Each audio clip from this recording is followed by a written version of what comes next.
Hello everyone, I am Sneha, your English teacher from Nishant academy. और आज मैं फिर से आपके लिए प्रीवियस ईयर क्वेश्चन से इंपॉर्टेंट वोकैबुलरीज लेके आई हूँ। तो चलिए देखते हैं। So the first word is नॉनचैलेंट। इसका मीनिंग क्या है? हैविंग अ कैजुअल, काम, रिलैक्स्ड और indifferent attitude, not showing concern और एंथुजियाज्म। कुछ ऐसे लोग होते हैं जो हमेशा बहुत रिलैक्स रहते हैं। उनको कोई टफ काम भी दे दो, कुछ ऐसा काम दे दो जिसमें हम बहुत टेंस हो जाएंगे। बहुत से सिचुएशंस आते हैं कि हम बहुत एंग्शियस, बहुत टेंस हो जाते हैं, लेकिन उस टाइप के लोग हमेशा रिलैक्स रहते हैं।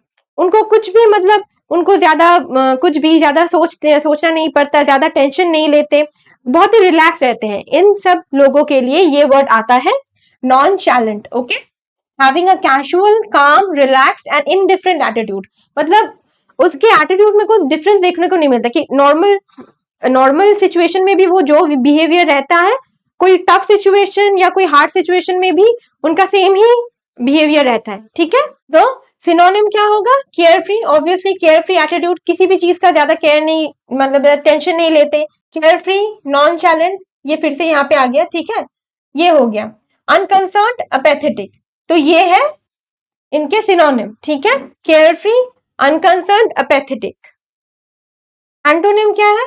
Concerned, anxious, worried. तो ऑब्वियसली नॉन चैलेंट का एंटोनिम तो वही होगा, है जो बहुत एंग्शियस हो, हर चीज के लिए बहुत ज्यादा कंसर्न्ड हो, है ना, हमेशा टेंशन में रहता हो, तो वो होगा एंटोनिम। ठीक है, उसके रिलेटेड क्या होगा? एंटोनिम, ये सारे एंटोनिम्स होंगे।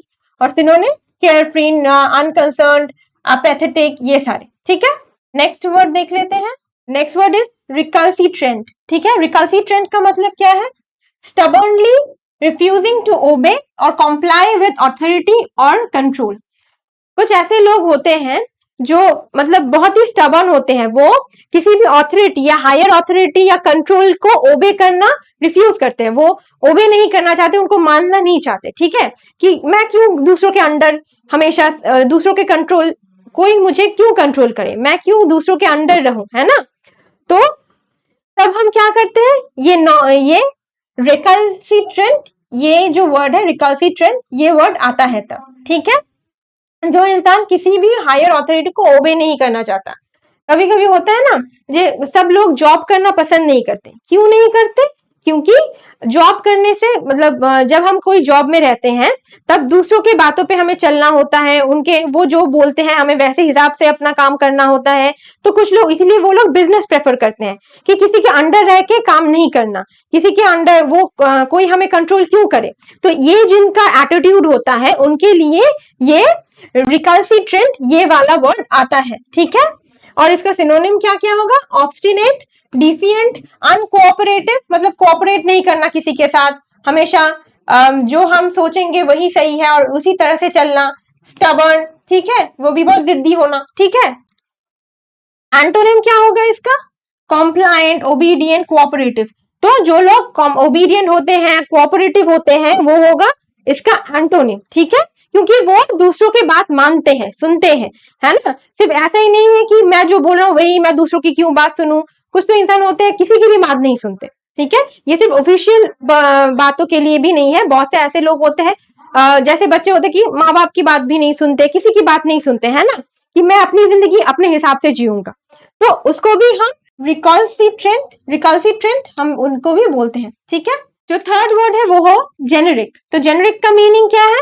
नॉट हैविंग अ डिस्टिंक्टिव और characteristic quality, lacking a brand name.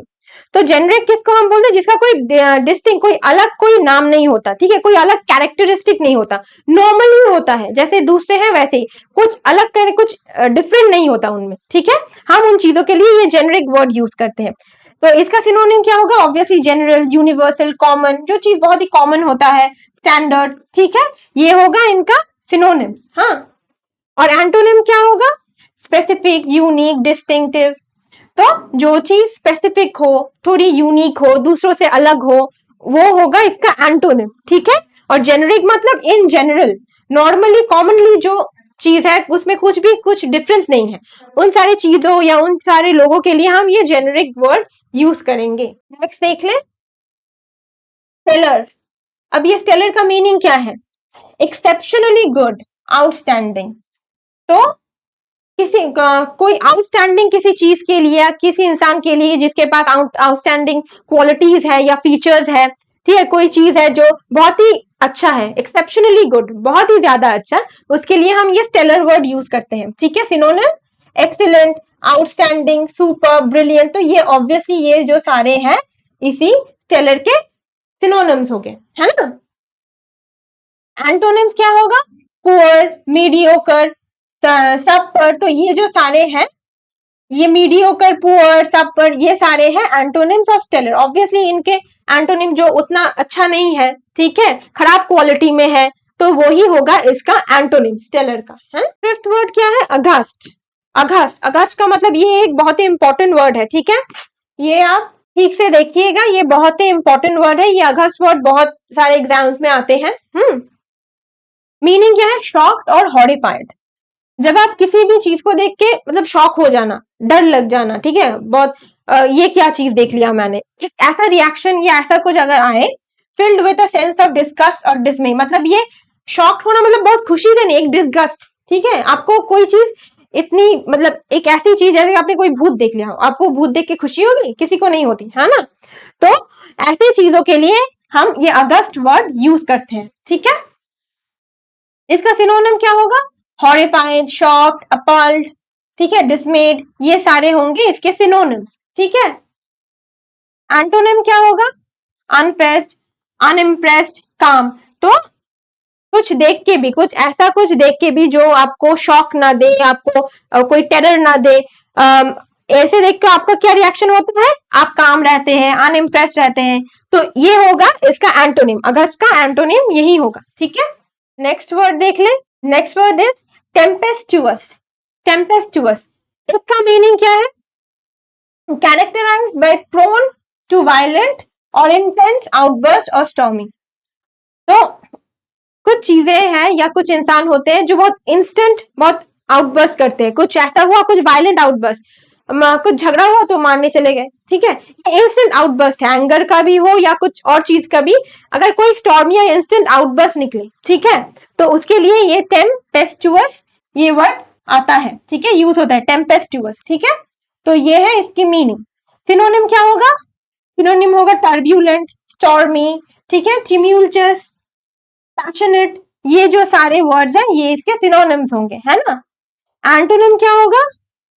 काम, पीसफुल, सीरेन, तो ये जो काम, पीसफुल, सीरेन, ये सब कुछ इसका ऑपोजिट वर्ड है ना, इसका एंटोनिम है टेम्पेस्टुअस का।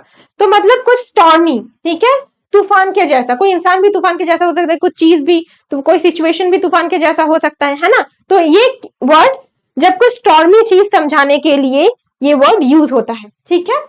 वूलिंग, wooing, next word is wooing. अब वूलिंग का मतलब क्या है? The act of trying to win someone's affection और सपोर्ट और कोटिंग। तो अगर बेसिक से वर्ड्स में बोलूं तो किसी को, अगर आप किसी के प्रति अट्रैक्टेड है, ठीक है, तो उसे अचीव करने के लिए, या आप बोल सकते हैं कि पटाने के लिए, ये वर्ड कोटिंग आता है या वूलिंग आता है, ठीक है। कोई आपको बहुत पसंद है, ठीक है, आप उसे अप्रोच करना चाहते हैं, ठीक है, आप उसे परस्यू करना चाहते हैं, तो उसके लिए ये वूलिंग वर्ड यूज होता है, ठीक है, किसी का अफेक्शन विन करने के लिए, कि वो भी आपको पसंद करे, आप उसको पसंद करते हैं, आप भी चाहते हैं कि वो भी आपको पसंद करे, इसके लिए हम ये वूलिंग और trying to win someone's affection, मतलब ये है किसी को वू करना, ठीक है, ये वर्ड हम यूज करते हैं, वूइंग, ठीक है। और इसका सिनोनिम क्या होगा? Obviously coating, charming, persuading, enticing, तो किसी को इम्प्रेस करना, ठीक है, इम्प्रेस करना, या चाहते हैं कि वो भी आपको प्यार करे, वो भी आपको पसंद करे, इसके लिए हम ये वूइंग वर्ड यूज करते हैं। एंटोनिम्स, इसका एंटोनिम क्या होगा? रिपेलिंग, डिस्करेजिंग, डिटेरिंग, तो ये सब होगा इसका एंटोनिम, ठीक है, जो आप नहीं चाहते कि वो आपको पसंद करे, ठीक है। Next word is elated. अब इस वर्ड का मीनिंग क्या है? फीलिंग और एक्सप्रेसिंग ग्रेट हैप्पीनेस और ट्रायम्फ। तो जब आप बहुत मतलब बहुत ज्यादा खुश हो, ठीक है, या बहुत ज्यादा दुख हो आपको, ठीक है, तो एक एक्सप्रेसिंग बहुत ही, जो भी चीज आपको बहुत खुश करे, ठीक है, उसके लिए हम ये इलेटेड वर्ड का यूज करेंगे, ठीक है। जब आप बहुत अच्छा फील करें या बहुत अच्छा, मतलब और वो अपनी वो फीलिंग्स एक्सप्रेस भी करें, उसके लिए इलेटेड वर्ड यूज होता है।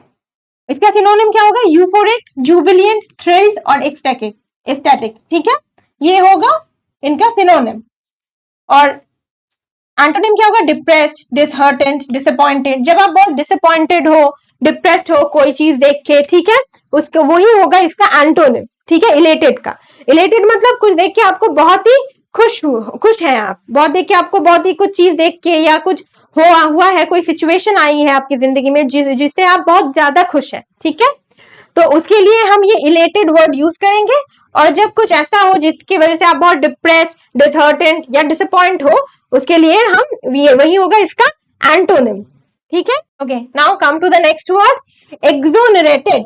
अब एक्सोनरेटेड का मीनिंग क्या है? एक्सोनरेटेड का मीनिंग है क्लियर्ड फ्रॉम ब्लेम और सस्पिशन और एक्विटेड।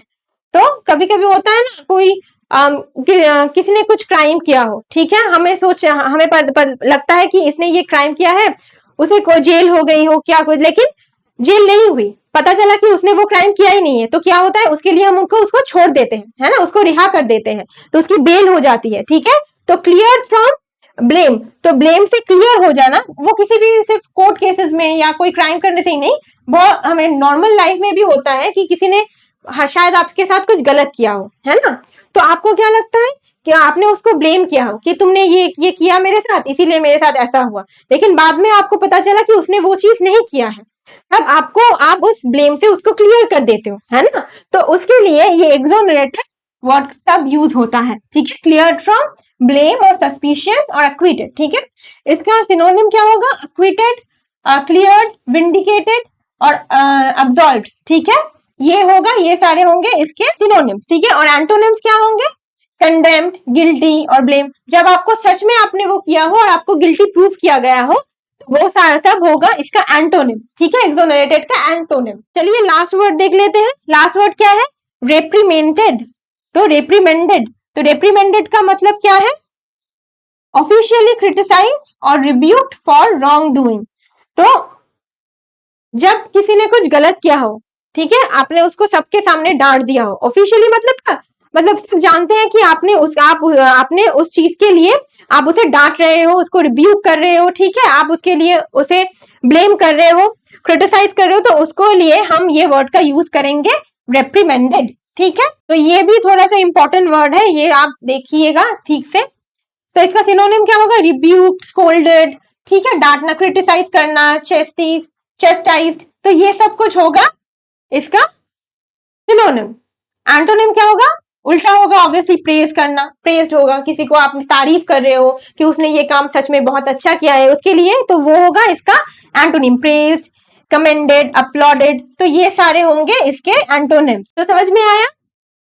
तो ये सारे वर्ड्स है, ये भी प्रीवियस ईयर के क्वेश्चन से ही मैंने लिए हैं, इंपॉर्टेंट वर्ड्स है, तो ये सारे वर्ड्स आप करिए, आपका वर्ड स्टॉक बहुत इंक्रीज होगा, ठीक है, ये सारे वर्ड्स आप करिए, ठीक से पढ़िए, उसको लिखने की फिर से कोशिश कीजिए, बिना देखे, तो आपको वो याद रह जाएंगे। एक चीज है, जो चीज आपको मैं बताना चाहूंगी कि कभी कभी क्या होता है, ये जो पूरा मीनिंग है आपको शायद याद ना रहे, जैसे कि ये नॉन चैलेंज के लिए हम कभी कभी होता है क्या, कोई एक वर्ड आप ध्यान में रख लीजिए, रिलैक्स्ड, ज्यादा मीनिंग आपको ध्यान रखने की जरूरत नहीं है, पहले पूरा पढ़ लीजिए, पहले से मत ऐसा कीजिए, पहले पूरा सब कुछ पढ़ लीजिए, उसे एक बार लिख लीजिए, अगर उतना ध्यान में ना रहे तो, क्योंकि बहुत सारे वर्ड्स याद करने हो गए ना, तो इतने सारे वर्ड याद करने के लिए, तो सब कुछ अगर हम याद करने जाएंगे, वैसे पढ़ने जाएंगे तो आपको प्रॉब्लम होगा, है ना, इसके बाद और भी वर्ड आएंगे, कितने वर्ड आप स्टोर करोगे, आपका ब्रेन है, कंप्यूटर तो नहीं, तो इसीलिए आप ये कभी कभी एक वर्ड चूज कर लीजिए, ठीक है, जो उसका डायरेक्ट मीनिंग हो सकता है, नॉन चैलेंज, रिलैक्स, ठीक है, वो अपने दिमाग में रख लीजिए, तो इससे क्या होगा, आपको वो चीज ध्यान में आ जाएगी। अगर आप पूरा भी ना लिख पाए, जब आप मतलब पढ़ने के बाद, मैं बोल रही हूँ हमेशा लिखने के लिए, तो जब पूरा भी ना लिख पाए तो बस नॉन चैलेंज के बस रिलैक्स लिख दीजिए, ठीक है, रिलैक्स, तो इससे क्या होगा, इससे भी आपको बहुत फायदा होगा, क्योंकि हमेशा जो मैं सिनोनिम दे रही हूँ, जो मैं एंटोनिम दे रही हूँ, वही एंटोनिम्स या सिनोनिम्स है, ऐसा तो नहीं हो सकता ना, लेकिन आपको अगर उसका मीनिंग अगर याद रहे कि इस वर्ड का ये मीनिंग है, तो उससे मिलता जुलता उसका सिनोनिम और एंटोनिम आप ढूंढ ही सकते हो, है ना, वो ज्यादा प्रॉब्लम की बात नहीं है। तो इसीलिए कोशिश कीजिए कि जो सारे वर्ड्स हैं वो आपको ध्यान में रखने के कुछ ऐसे ट्रिक्स मैं बता रही हूँ ताकि आप पढ़ें और आपके ध्यान में भी रखें, ठीक है। इसके बाद के क्लास में मैं और भी वर्ड्स लाऊंगी, तो तब तक के लिए have a very nice day, good bye.